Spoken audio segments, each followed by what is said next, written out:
Hello, everybody. So we are going to finish chapter 4 today. We're doing it. We're going to finish. We don't have a lot left, but we are, we are in a little bit of like abstract, I would say, little section of the Tanya. Last class, I felt like we had a lot coming at us with we were talking about the tetragrammaton name of Hashem, the Yud, He, Vav, He, okay? We are talking about it. I'm going to give a little bit of a brief, just so we know where we're putting ourselves. We're talking about it because we need to know when we disconnect from Hashem, how we return to Hashem. So what we're talking about right now is our soul, and what is our soul, and where does it come from, and what is it made of, and what are its characteristics? Because what happens when we like deviate from God's will is that our soul disconnects from its source, from Hashem. So in order to know how to reconnect it, we need to know what it's all about. So we're delving into these, esoteric ideas of the name of Hashem. And, we talked about a few weeks ago that when we transgress, the second part of Hashem's name, right, gets disconnected. And when we do when we transgress, we get disconnected. And when we do the lower tshuva, the second half of the name of Hashem gets reconnected. And when we do the upper tshuva, the first name. So we're kind of picking apart and analyzing this name of Hashem and applying it to many different scenarios and circumstances and things. So we said that Hashem has, we're talking about Hashem's name, which our soul comes from a piece of this name of Hashem. Okay, this Yod, He, Vav, He, the tetragrammaton name of Hashem, is the highest name of Hashem, and our soul comes from it. Last class we discussed, mainly we were talking about Malchus, the last of the 10 attributes, which is Malchus. Malchus is actualizing. You take all the intellectual powers, all the emotional powers, but in order for it to actualize into real life, you need the attribute of Malchus, okay?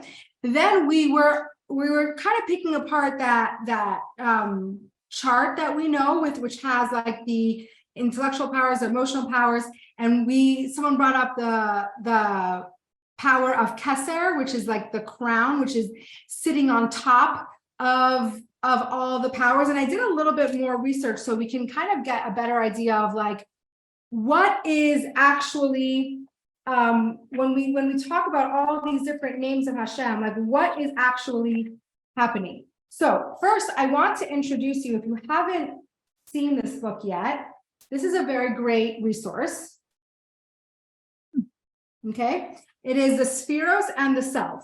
Okay, so I couldn't, each Sphera has a whole chapter, so I didn't go too much into it, but what I want to show you right here is this chart. Okay, so we have Chachma. Actually, there might be a better one. Hold on, because that one is specifically. There was a better. Saw a better one here before, but let me just see if I can find. Oh yeah, here it is. Here. Okay, so I actually like this one because it kind of zigzags for us. It goes Chachma, Bina, Das. Then we go to Chesed, Vura, Tiferes, Netzach, Hod, Yesod, and you see Malchus down here. Okay, Keser. Can you hold it up and just hold it still for a moment? I think I can get a screenshot of it if you do that. Just 1 second. Thank you. Got it. Keser is the crown. Keser is up here. Not all charts write Keser. Keser is, what Keser means is will and pleasure. Okay. We know from Tanya that before you even get to any intellect or any emotion, will and pleasure precede that.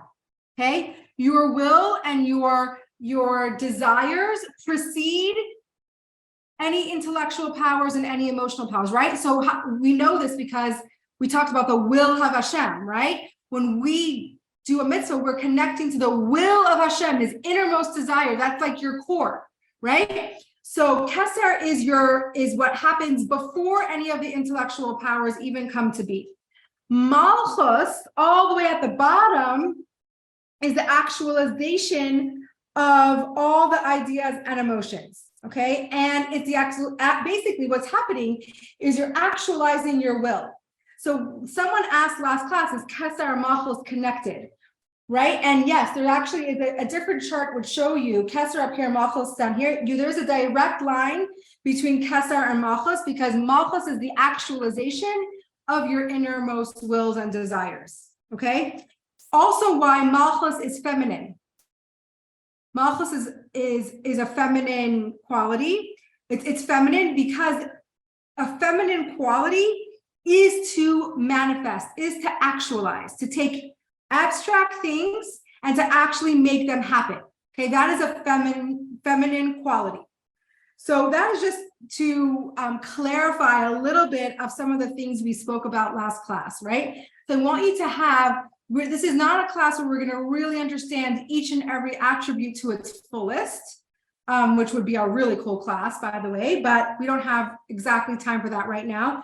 But I do want you to have this picture in your head of like Keser, okay, will and pleasure. Then you have all your intellectual powers sitting right here, right? Chachma bina das. Then you go Chesed, Gvura, Tiferes, Netzach, Hod, Yesod, and Malchus at the end. Okay, and we're going to talk a little bit more about these attributes in class today. So, Robert, did you have a question? Yes. What's the title of the book again? The title of the book. Yeah. 1 second. And the author. The Spheros and the Self, Rabbi Yaakov Feder. Okay, thank you. Show up backwards for you. The Spheros and the Self, a divine blueprint for self-discovery and personal growth, Rabbi Yaakov Feder. Thank you. Sure. Okay, so last class we left off saying that we compared the letter Hey. The last thing we said was we compared the letter Hey to Malchus because why? Because Hey, it doesn't go through any of the organs of speech. Remember, there's 5 organs of speech. Should we review? We have the lips, the teeth, the tongue, the palate, and I think it was the throat, right?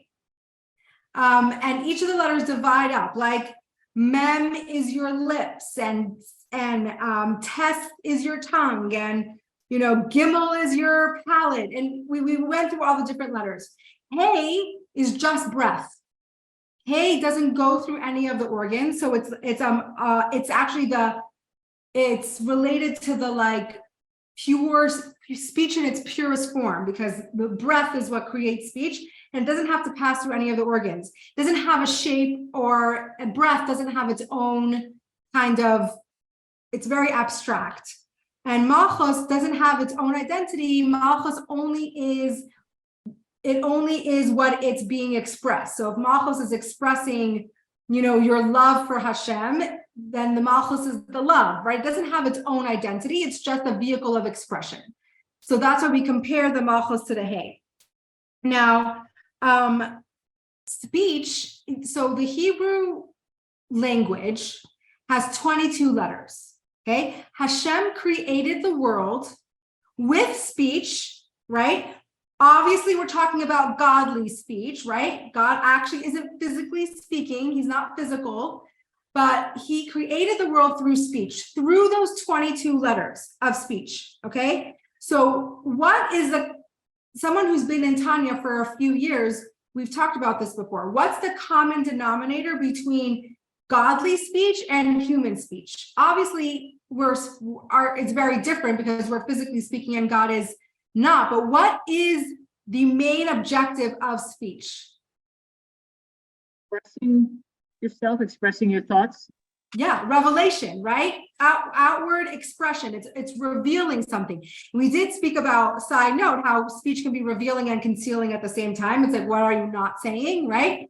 But in general, speech is a revelation. So when God created the world, it's an expression. So when God created the world, he was creating something from nothing, right? He created the world, something from nothing, through speech. When we speak, we are revealing our thoughts, a part of ourselves. It's an outward expression. Now, the 22 letters of speech are different vehicles of expression. Okay, so there's 22 channels of expression that God has. And so the godly letters are vehicles of expression of Hashem's energy. And I'm going to quote from you. I'm going to read to you from the second book of Tanya, which is Shar Yechad B'Emunah, which we haven't done yet, because it's talk about this being esoteric. That takes it to a whole other level. And it tells us a little bit about these channels of energy that are through the 22 letters of speech. So here is, we quote, all forms of energy and power which flow from the divine attributes to the lower worlds to create them, something from nothing, to energize them and sustain them, are called sacred divine letters. The channels of energy which flow from God's will, intellect, emotions to create the worlds and energize them. If you think about this, it's so amazing. This is why the Hebrew letters are so powerful onto itself, right? Each letter is a channel in which Hashem used to create a part of the world, something from nothing. And each letter has its specific energy. Okay, they're all different energies. So the world was created something from nothing. The letters of the speech are the channels in which this energy flows through. Okay, and to continue, now the divine letters are 22 different channels of energy flow, powers that differ from one another, and through them all the worlds were created, upper and lower, as well as all the creatures within him. For it arose in God's will and wisdom to create the worlds with exactly 22 types of energetic flow, no more, no less. So with these 22 specific energetic channels, Hashem created the whole world, the spiritual worlds, the physical worlds, everything that's in the worlds, everything is created with these 22 unique energy channels, no more, no less. So the combinations also, if you think about it, all the letters create different combinations of energy. And so why is a name so powerful? Your name is a lot of times our Hebrew name is our essence, right? Because you put together all those letters and all those energetic, combinations, and it creates your own unique energy. And we're actually going to talk about that fact that, sorry, my Zoom is acting up. That every person in this world is so unique and so individual. There's no two people that are alike. And the way you serve Hashem is directly connected to your energetic makeup. And every single person's relationship with Hashem is unique. So we're gonna talk more about it later, but I want that to sit in the back of your head, because it's, on the one hand, Yiddishkeit has a blueprint, right? And we have our 613 principles, and Hashem really shows us what he wants from us. And at the same time, it's not a one size fits all, right? Everyone takes Yiddishkeit, kind of absorbs it, and then reconnects with Hashem in their own way. So I think it's just really fascinating and really important concept to remember when you are serving Hashem in your way and you're looking at somebody else's service, right? It's so powerful to recognize that maybe it doesn't look like your service, right?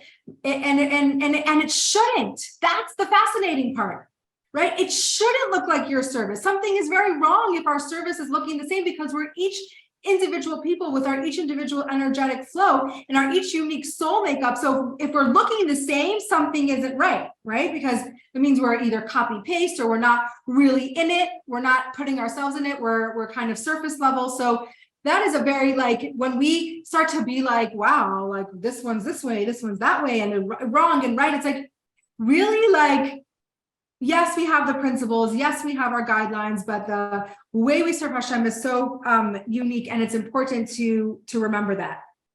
So moving right along, so here we are, we understand, so basically we're wrapping up the Yud Hey and the Vav Hey and what it means in God's world.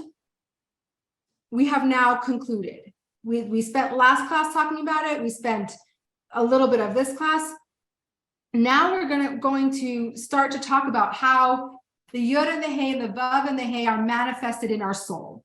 What does it look like for the Yud and the Yud, this whole tetragrammaton name of Hashem in our soul? What is it? What does each letter symbolize? What is it? What is the actual process of our soul? What's the order of how things happen? And this is how we connect. We understand Hashem's process with Yud Hey Vav Hey, and now we have to understand, well, how does it translate into our soul? Because obviously it's a mirror image, but as humans, it's obviously going to be manifested and expressed a little bit differently. So, so now we need to understand how this ideas, basically all these esoteric ideas, apply to our divine service of the soul after it's in a body. So now our soul is in a body, right? We now have to understand, well, how does this whole Yud Hey Vav Hey thing apply to an embodied soul? Right now we have physical things we're talking about here. Okay, so even though we know there's a lot of differences between, mostly differences between us and God, the foundation is the same, and it just is. You have to understand how it's expressed. So, if there are any questions while I'm speaking, please just let me know. Otherwise, I'll just continue. Any questions so far? No. Okay. So we know from the first book of Tanya that we have two souls, correct? We have an animal soul, and we have a, which is our life source, our physical life-giving source, and then we have our divine soul, which is the divine soul is what is an actual portion of Hashem. So when we're saying our soul is a piece of God, we're talking about the divine soul, okay? And it is this soul that is created in God's image. So, and we also know that how did we receive this soul into our body? Very connected to what we've been talking about. Hashem blew it into us, right? That blowing energy, right? It's coming back. Hashem blew it into us. So it's almost as if man and God, this is also something that I never thought about, but it's going to be something that I think about often now. Man and God share the same breath. Pretty powerful, right? Like Hashem hit our soul into us. Like we have Hashem's breath inside of us. We share the same breath. I feel like that's pretty powerful, right? Because it's his inner essence. And I feel like when we are a little unsure of where God is in our life, and like, did he forget about us? And, we have to remember, like, he's in us. Sometimes we have to look inwards to find God, not out here, not not in the books, not even in the holy books. Sometimes just look inside and you'll find God. Okay. So the soul contains this aspect of the concealed intellect, which is alluded to in the first letter Yud. Okay, so what's the first process of anything, right? Like the first process of how we operate is that first we have this concealed intellect, right? A person will get this sense, like an epiphany, right? On a light bulb moment, or this little glimpse of this idea, or it's like on the tip of your tongue, like something is percolating. It's like the start, the germinating of this idea, right? But it's not able to be evaluated or defined, right? It's really abstract. It's the start of something, but it's not something that you can kind of grasp onto, right?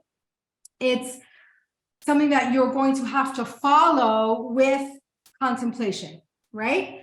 So it's this creative flash, right? This potential.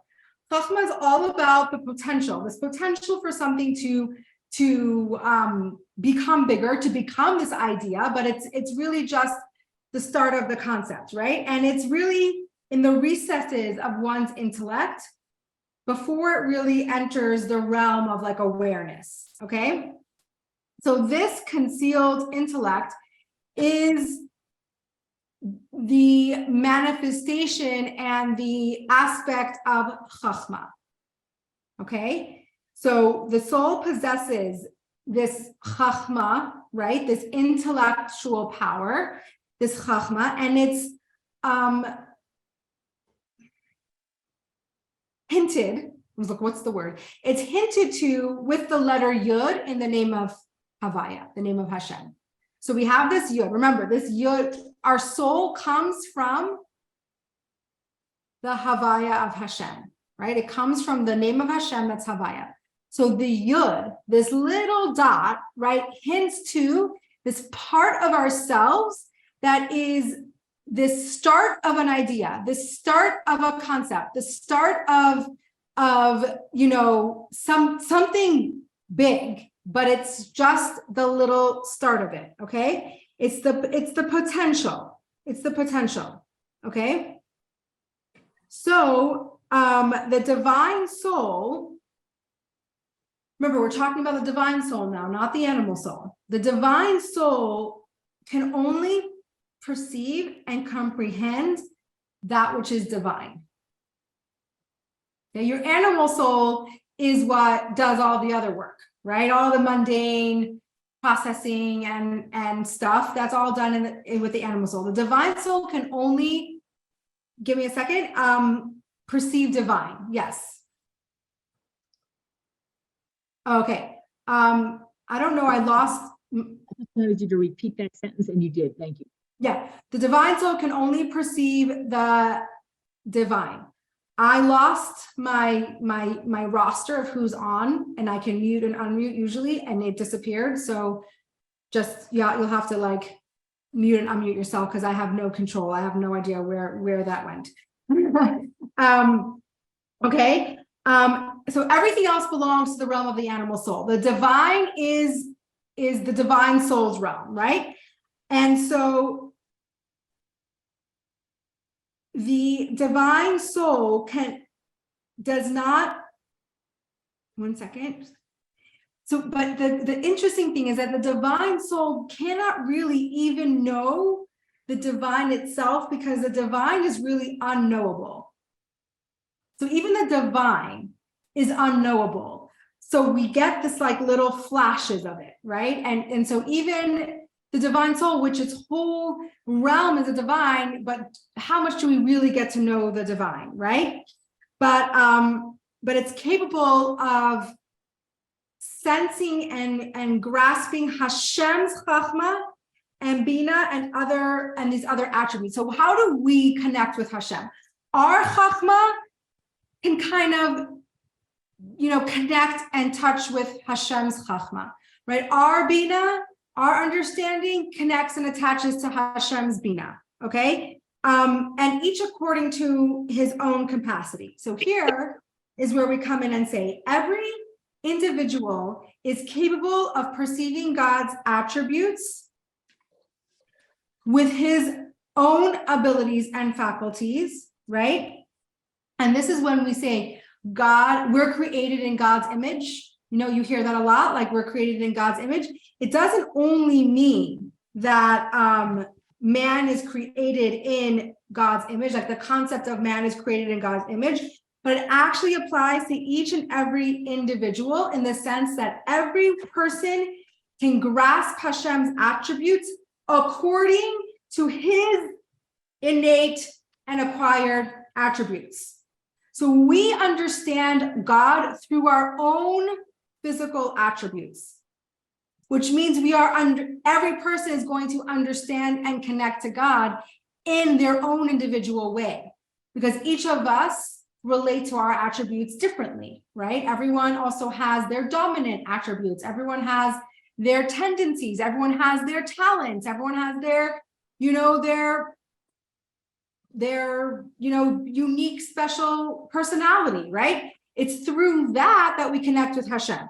So a person's ability or capacity for comprehension stems from the way his makeup, okay? So his talents, his knowledge, his life experience is unique to every individual, right? So just as each person is different and unique, so too every person is different and unique. The way people experience the world is different and unique, right?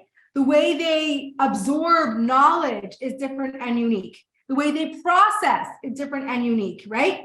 And this is the catalyst to how we understand and connect with Hashem. So just as a side point, like there's a lot of talk in the therapeutic world, especially with, if in trauma, if you read about trauma and those kinds of things, how two individuals can experience the same traumatic event, even at the same time, and experience it completely differently, right? You also have, like, I don't know, if you come from a large family, like my siblings and I talk about this a lot, like we have the same parents and we even experience the same incidences, positive or negative, at the same time. And we each have such a different outlook, and the way it affected us so differently, right? Isn't that fascinating? Because you would think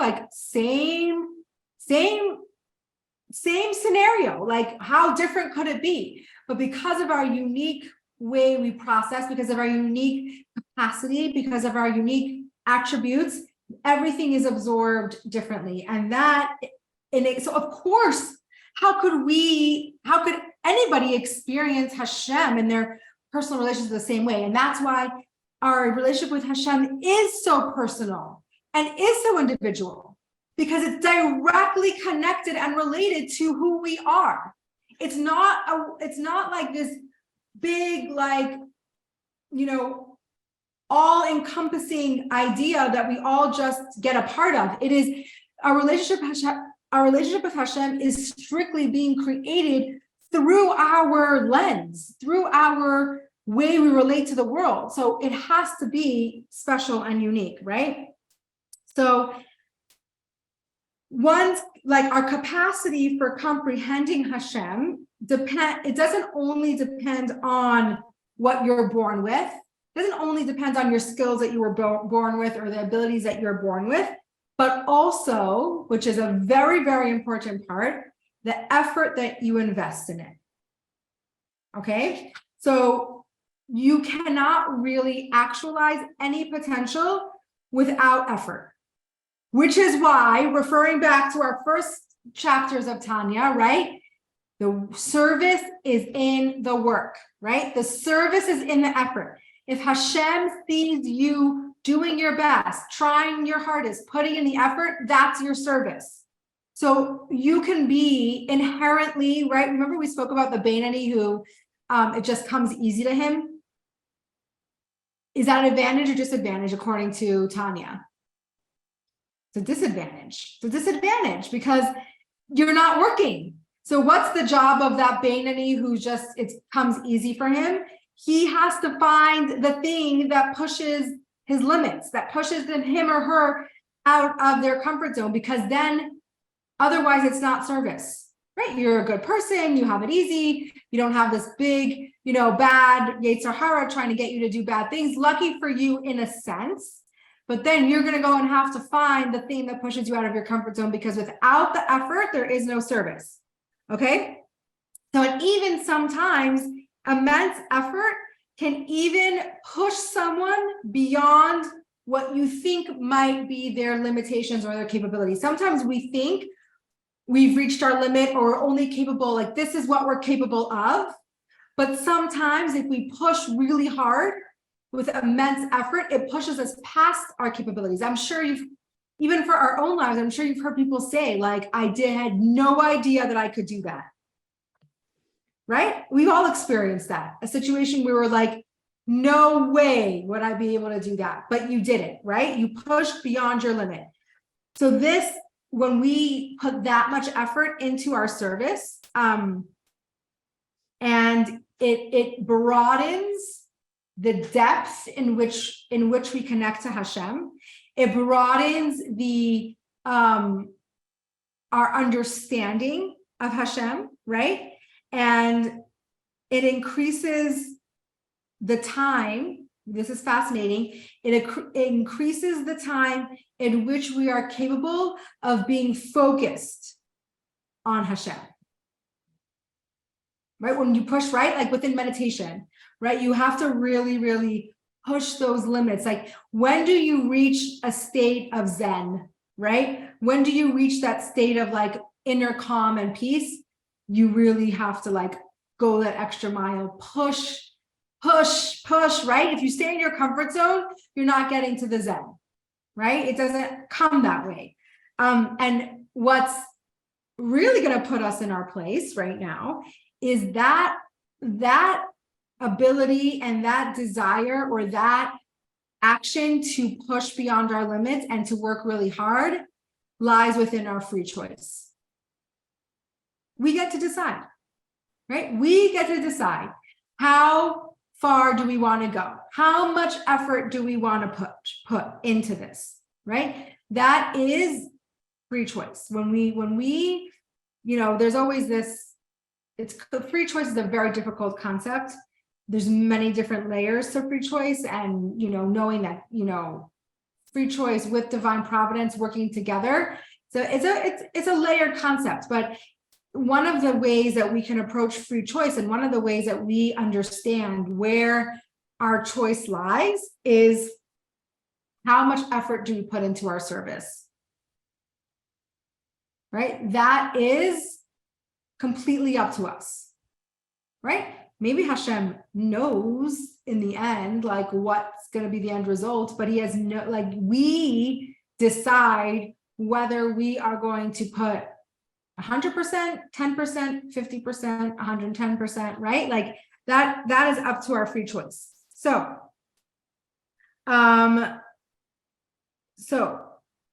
these faculties, all these things we just spoke about, all these abilities and comprehension and understanding and all that is really falls within the sphere of Chachma and Bina.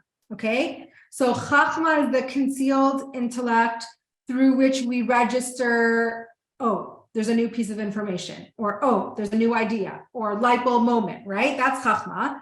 That's not free will. Chachma does not happen by choice, right? Usually these ideas plop into your head. It's an inspiration. It's like something triggered it. It was, that's not something that you usually choose to do. Chachma is not driven by free choice, right? It's not an intentional process. It's really usually flows from what the Tanya says is that it flows from the power of the soul itself. So cool, right? So you this idea, or you get this idea. Where does this idea come from? Your soul is sending you messages, okay? Beep, beep, beep. Like, oh, red, flash, flash, flash. There's a message coming in. Now, whether you choose to contemplate, right? Ruminate, meditate on this message, that's where free choice comes in, and that's Bina, right? Bina is that development of that idea, right? It's the revelation of this soul message. I'm going to start calling Chachma soul messages. I love that. Okay, so you have this soul message, this idea that plops into your head. You don't even know where it came from. Now you know where it came from. It came from your soul, right? And that doesn't happen by free choice. Kind of Hashem guides that for you. And then you get to decide if you are going to develop that idea. It reminds me of how we spoke about the power of our thought, right? Remember we spoke about you cannot control the thoughts that come into your head, right? You can't control the knock on the door. You get to control if you open the door, right? So there are thoughts, even negative thoughts, we don't really have control over. Negative thoughts can come into your head, right? You knock, knock, knock. You're not going to succeed. You're a good for nothing, right? Knock, knock, knock, knocking on your head. That thought you don't necessarily get to control. Do you get to control whether you invite it to come sit down and have a cup of tea? Tell me more. How bad I am, right? And yes, that is in your control. You get to say no, right? Kind of what we spoke about in the Sunday class, right? Like, no, Yetzer Hara, like, we're not going to talk about that now. We can come back to that later, right? So same thing, but this is for the positive. On the flip side, the positive, right? This positive, great flash of inspiration pops into your head. My time also disappeared from my thing. I have a question about that though. Okay, let me finish my sentence, and I'm gonna come back to you in a minute. So you have this great soul message. How many times do we ignore like these great things that come into our head? We don't have time, later, whatever. You have free choice whether you're going to develop this idea that comes into your head. Okay, and that is directly affected by paying attention to it, learning about it, contemplating on it, meditating on it, just spending time with this thought. Yes, Shoshana. Yeah, no, I'm just trying to wrap my head around the idea that it's soul inspired, so to speak. But it seems like we do something to trigger it somehow, and that there is a connection maybe between the thoughts we're having and when a certain, idea, quote unquote, or inspiration pops into your world, right? Or your head. But I mean, is it true like that they're just kind of sitting there, like it's part of our life that we can access or not, depending upon our effort, as you said earlier? Like, are there mountains of them, given to each person, and are equal amounts given to people? How does that work? Like, Yeah. obviously it's like it's coming from Hashem, but is it coming from Hashem like in real time, or It's a very good question. Like it is really about, like, when we talk about every soul's potential, right? Every soul comes directly from Hashem, and the souls are the same in that way, but also each soul is unique and different because they are coming from a specific, unique part of Hashem with different abilities and powers. So I don't know, I'm not going to say every soul is created equal in the sense that they have the same access, right? I'm not going to say that my soul is the same as Moshe Rabbeinu's soul, who had access to way more of these soul messages than I do, right? But what I am going to say to your other part of your question is, absolutely, like, the more we put ourselves in positive environments, and the more we spend time with our brain, involving our brain in positive, holy thoughts, the more these good thoughts are going to randomly pop into your head. But it matters, right, what you're surrounding yourself in. So of course, every choice we make affects, right, like, what happens to you. So even though, like, how, like, you have people that, like, are always in, like, find themselves in bad situations, like, it's not my fault, right? It's not my fault. But really, Hashem's message is like, there's no such thing as not your fault, right? Like, why do you keep finding yourself in these positions? Something you're doing, something you're like manifesting, that, or the messages you're sending yourself is landing you in these positions. So is anything really not in our control? Maybe it's a more removed way, right? But the more, it's like like a parent examples like sleep brings sleep. You know, when your kid is sleep deprived and you're like, they're so tired, they're just gonna go to sleep, but it's not how it works, right? A kid who's on a good schedule with good naps, has good night sleeps, right? So that sleep brings sleep. Good deeds bring more good deeds. If you're doing good things, more good things are going to be presented to you, because that's the emotional position you're in. That's the state that you're putting yourself. You're in a negative cycle, all of a sudden negative things are going to come up for you because you're in a negative cycle. So to speak to your thought, yes, these soul messages are coming from Hashem, but your soul is very in tune to what state of mind you're in, right? So you don't necessarily control the messages that are coming in, but the environment that you put yourself in is going to affect what kind of messages are you going to keep getting, right? So if we're in a negative cycle, it's so important to retrain our brain and to force our brain to send ourselves different messages, or we're not going to really be able to get out of that cycle, because we have to break that cycle by the messages we're sending ourselves. Does that make sense? So as far as like, does everyone have access to equal amounts of positive messages? I would say inherently, yes, right? Inherently, we all have access to Hashem, right? Whether it's easier or harder, right? And how much of Hashem we reveal inside of us is going to affect that. Yeah? Okay. There was a very interesting article that kind of bears some of this out. I don't know if you saw it, the Chabad couple in California that just had quadruplets. No? What? And there's a I have to whole, read it. yeah, it was in COL live a few days ago. And they had one child, but they were a little older when they got married, and they had one child, no problem.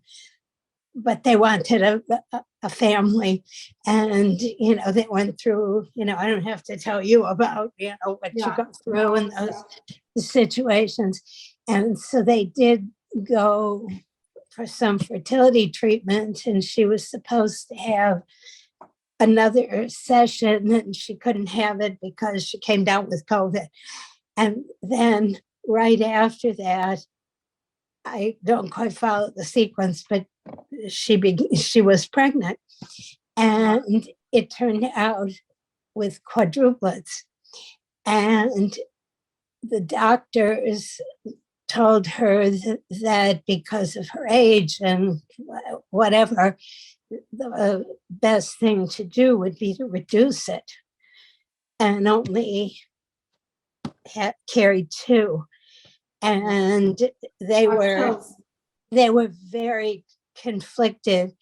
And finally, the mother said, "This is what Hashem gave us.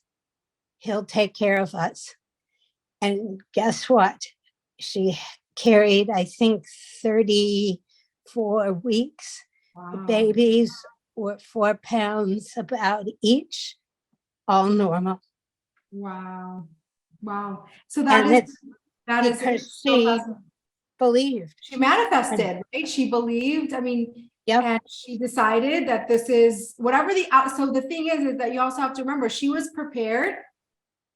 I mean, I'm sure it would be extremely difficult, but she was making that choice, whatever the outcome was going to be, right? And so it's important to reiterate that we can, when we say we believe in Hashem and he's going to do good, doesn't always mean that it looks like what we think it's going to look like, right? And she talked about we have to accept the fact that maybe, if you're really putting your money where your mouth is, right? And you're really believing that Hashem knows what's good for you, and he's putting you in this situation, this position, because that's where you're meant to be. Whatever the outcome is godly, right? Which is harder, because when we say Hashem is going to do good and Hashem, believe in Hashem, when we say that, we are like, well, we want it to turn out the way we want it to, right? We don't want it to be anything other than that. So I find that, that's where a lot of our work lies. Like, do we believe in good only if it looks good to us, or do we really understand that what Hashem does is for the good? Thank you for sharing. That's such a cool story. So I opened my big mouth and I said, we're for sure finishing chapter 4 today. I don't think we're going to, because I don't want to, there's a lot of cool stuff and I don't want to rush it. But actually, and before we even move on, I did want to show you one more thing in this book, which I found helpful for me. I really liked the way that this chart kind of broke down the different sefirot. So I don't know if you want to take a picture of the screen, you could. But what it is it starts with Chachma, which we just finished talking about, which is our creative intellect. Okay. And then it's Bina, which is the defined intellect. Okay. Then we have Das, which is the internalized intellect. Okay. And then we have, so those are the 3 emotional powers. Then we have intellectual powers. Then we have the 6 emotions, right? We have Chesed, which is the expansive emotion. We have Gvura, channeled emotion. Tiferes, harmonized emotion. Then we have Netzach, which is winning. Hod, which is sublimating. Yesod, which is connecting. And then Malchus is actually not categorized as an emotion, okay? Which I never really paid attention to. It's categorized as an expression. And Malchus is actualizing. So Malchus actualizes all these things. Yeah. I got a snip, but it got blurred. Can you hold it up one more time, just a little bit closer to it? Just hold it. Perfect. Stay. 1, 2, 3. Thank you. Got it. Okay. And then someone just chatted. Are you able to show, what book that is, please? Yes. My chat's all messed up. So sorry. This is the Spheros and the Self by Rabbi Yaakov Feder. Okay, so now if you're looking on this list, we have been talking about Chachma Bina. We're going to get down to over here. But Chachma Bina, we have the creative intellect, which is that burst of creativity, but then that burst of creativity can disappear very quickly if we don't define it, right? If we don't put it into tangible dimension. Yes. Would it be possible for you to take a quick picture of those 2 charts with your phone and include it in the email that has the video of the class? So I don't send email with this class. It's recorded automatically. So like you go on YouTube or whatever. So I don't send it because I have like a list of over 500 people. So I don't send the email. But I could take a picture. I could take a picture of it and send it to you, and whoever else wants. I'd be happy to do that. Does anybody else want? I think they're trying to find their off mute buttons. So I will send it to you. Okay, thank you. Okay, and Marjorie also is interested. Thank you. Okay.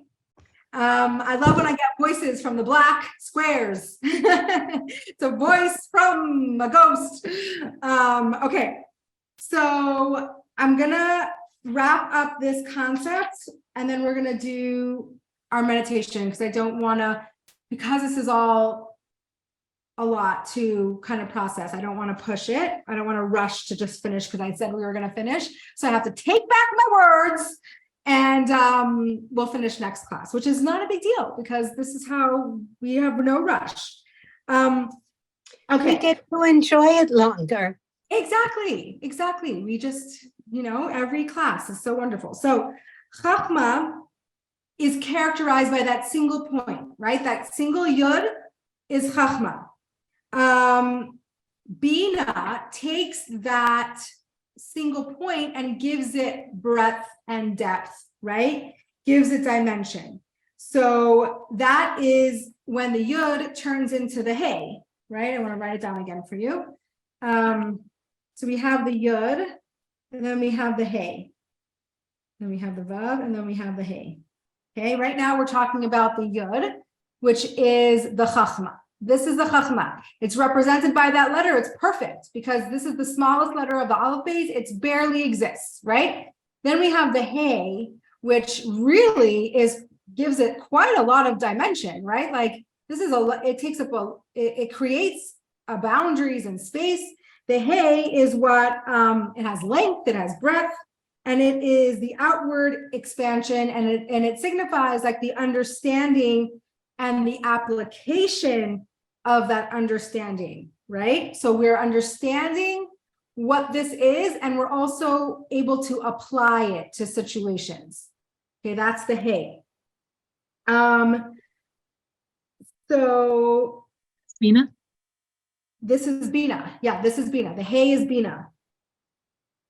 And what we're saying is that we have to be able to understand it and grasp it enough that if we were to be able to give it over to a classroom of young children or students, that they can understand it, right? So you really have to understand something well enough to be able to give it over, which is, by the way, where I struggle sometimes in these chapters, which are sometimes new to me, and there are these really deep things, and I'm like, I have to spend a lot of time understanding it enough so I can give it over. And sometimes as I'm giving it over, I realize that I actually don't understand it well enough because I can't express it properly, right? That's where you get humbled, right? And that's where you'll be like, got to go back and understand it better. So really, you know, it's really that powerful, because you can read something in a book and be like, yeah, I get it, right? But then someone says, well, what did you just read? And then you're just like, right? So that I actually have to make sure, like sometimes I'll just run something by my husband just to speak it out loud, because I think that I'm reading it and I understand it. But then when I have to verbalize it, I'm like, nope, right? Like I gotta, like, this is not, I don't understand it enough. I'm not saying that we don't understand it and parts of it are not being observed, but we don't understand it enough to give it over. And Bina, we need to be able to understand it enough that we can teach it and give it over and share it, okay? So this contemplation and this understanding is the realm of Bina, right? And this is the second stage of our soul, right? This is like a process that our soul goes through. Every time we end up acting, there's a whole process that comes to get us to the place of actually doing physical actions or doing a mitzvah, right? It starts with an inspiration, then it starts with understanding, and then once we understand something enough, then it can influence. I'm getting a little bit ahead of ourselves, but that's okay, because you know we'll talk about it more later. But once we understand something enough, then it translates to our emotions, and we can feel emotion towards this thing. Once we have an emotion towards something, that motivates us to act on it, right? It's this step-by-step process. So we have the Yud, which is the creative flash. We have the Hey, which is the Bina, which is the understanding. What we're going to get to next class, I'm just going to mark where I'm leaving off, is the Vav and the Hey, which is the actualization, right? And just to give you a sneak peek, because we talked about it before in connection to Hashem, so it's not total giving away. The Vav is going to represent our 6 emotions, right? Because Vav is the letter 6. And the Hey is going to represent what? We said in the beginning of class, it's going to represent Malchus, right? The actualization. So here, if we were to really split it up, we have the internal process, and then we have the revealed process. Okay, the first 2 letters of Hashem are all happening internally, right? It's our internal process. And this is what takes the internal process to actualization and revealing what we're actually thinking and feeling, hopefully in connection to Hashem. Okay, but that we're going to end off next class. We're going to go from wrapping up our internal process, and then the next class we'll wrap up chapter 4 with talking about the expression, the revealed part of our soul, or how to reveal what's in our soul, if that makes sense. Yeah? Okay, so any questions before we meditate? Okay. 8:27, not bad, not bad. Okay. Everyone take a deep breath with your eyes open. Start with your eyes open, deep breath.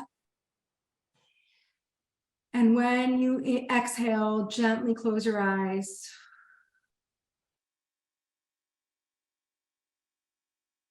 We really want to focus on our inhale and our exhale. So when we inhale, we really want to focus on expansion, right? Open, light, accepting whatever Hashem has in store for us.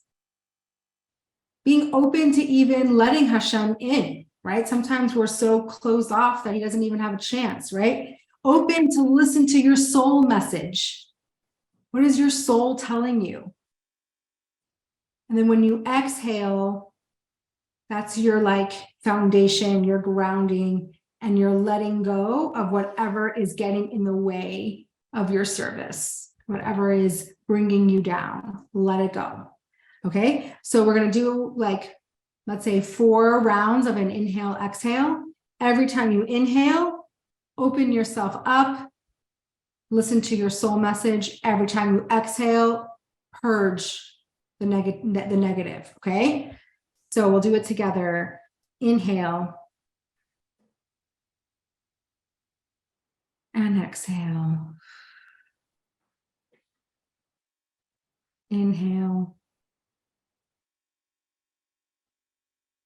and exhale.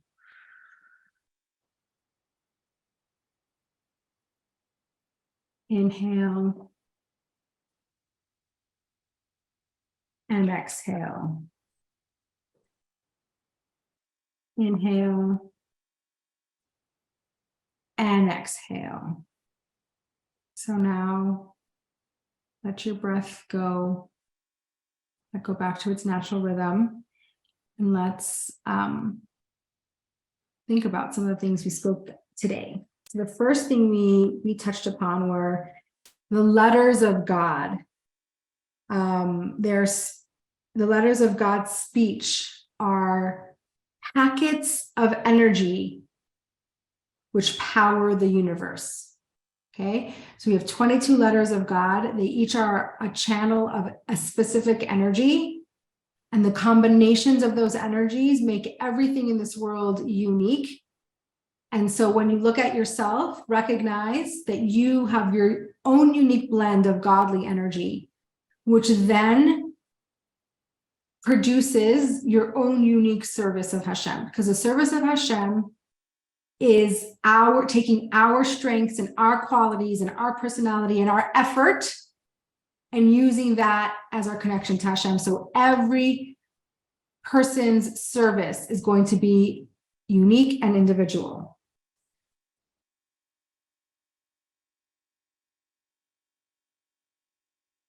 When you hear that, think about how that makes you feel. There's no right or wrong. I hope, it has the potential to be really empowering and really comforting to know that your service of Hashem isn't going to look like anybody else's. You don't have to compare it to anybody else's. Hashem knows what's going on in your soul, right? It doesn't matter what anybody else sees.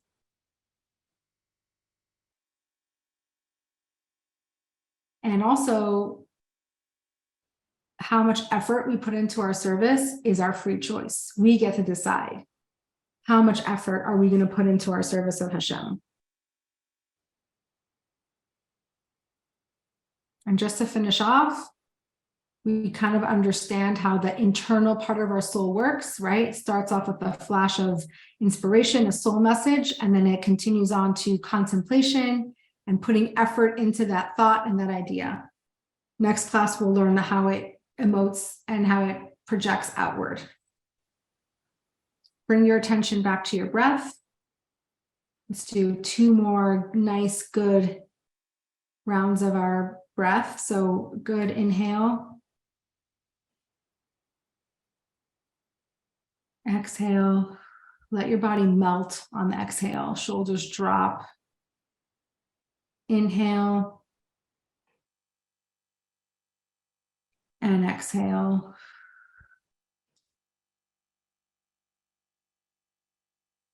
Now you can pay attention to where you are in your space, wiggle your fingers and toes. And when you're ready, you can gently open your eyes.